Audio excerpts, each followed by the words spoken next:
राजा पृथु ने पूछा, हे देवर्षि, अब आप यह कहिए कि भगवान विष्णु ने वहाँ जाकर क्या किया तथा जालंधर की स्त्री का पतिव्रत कैसे भ्रष्ट हुआ।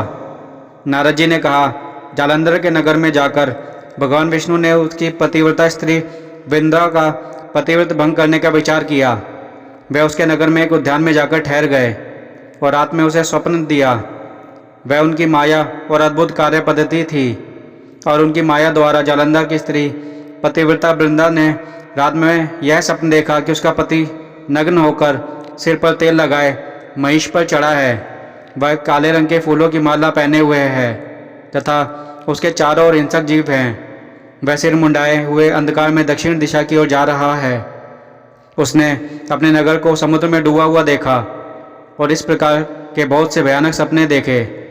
फिर वह तुरंत ही जाग पड़ी और स्वप्न के संबंध में विचार करने लगी।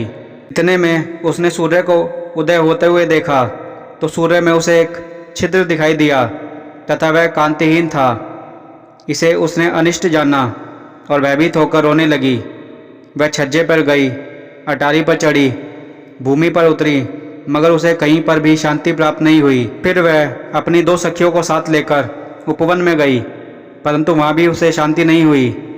फिर वह जंगल में निकल गई, पर वहाँ भी उसे चैन न आया। वन में उसने सिंह के समान 2 भयंकर राक्षसों को देखा, जिससे वह अत्यंत भयभीत होकर वहाँ से भागने लगी। उसी समय वहाँ अपने शिष्यों सहित एक तपस्वी आ गया, तो वृंदा उनके पैरों में हाथ लगाकर उससे अपनी रक्षा के लिए याचना करने लगी। मुनि ने अपनी एक ही हुंकार से उन दोनों राक्षसों को वहाँ से भगा दिया। वृंदा को आश्चर्य हुआ। वह भय से मुक्त हो मुनि को हाथ जोड़कर प्रणाम करने लगी और कृतज्ञता का ज्ञापन किया। फिर उसने मुनि से अपने युद्धरत पति के संबंध में उसकी कुशल क्षेम का प्रश्न किया। मुनि ने मौन हो आगे पीछे देखकर कहना चाहा कि उसी समय 2 वानर उसके पास आ हाथ जोड़कर खड़े हो गए। ज्यों ही मुनि ने भ्रुकुटी का संकेत किया तो वह उड़कर आकाश में चले गए। फिर जालंधर का सिर व धड़ लेकर मुनि के पास आ गए। तब वृंदा अपने पति को मरा जान मूर्छित होकर धरती पर गिर पड़ी और अनेक प्रकार के वचन कहकर दारुण विलाप करने लगी।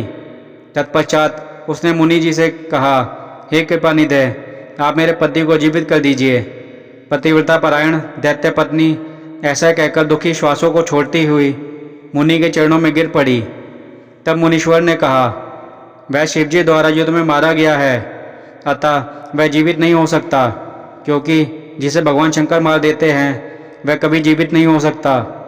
परंतु शरणागत की रक्षा सनातन धर्म है, अतः कृपा करके मैं इसे जिलाए देता हूँ। श्री नारद जी कहते हैं, वह मुनि साक्षात विष्णु थे। उन्होंने ही यह सब माया फैलाई थी। वह वृंदा के पति को जीवित करके अंतर्ध्यान हो गए। जालंधर ने उठकर वृंदा को आलिंगन किया और उसका मुख चूमा। वृंदा भी पति को जीवित देखकर बहुत खुश हुई और अब तक हुई सब बातों को स्वप्न समझा। तत्पश्चात वृंदा सकाम हो बहुत दिन तक अपने पति के साथ विहार करती रही। एक दिन उसने संभोग काल के अंत में भगवान विष्णु को पहचान लिया। तब वह उन्हें ताड़ित करती हुई बोली, हे पर स्त्री के गमन करने वाले विष्णु, तुम्हारे शील को धिक्कार है। मैंने जान लिया है कि वह मायावी तपस्वी तुम ही थे। हे राजन, ऐसा कह परम क्रुद्ध हो पतिव्रता ने अपने तेज को प्रकट करते हुए श्राप दिया।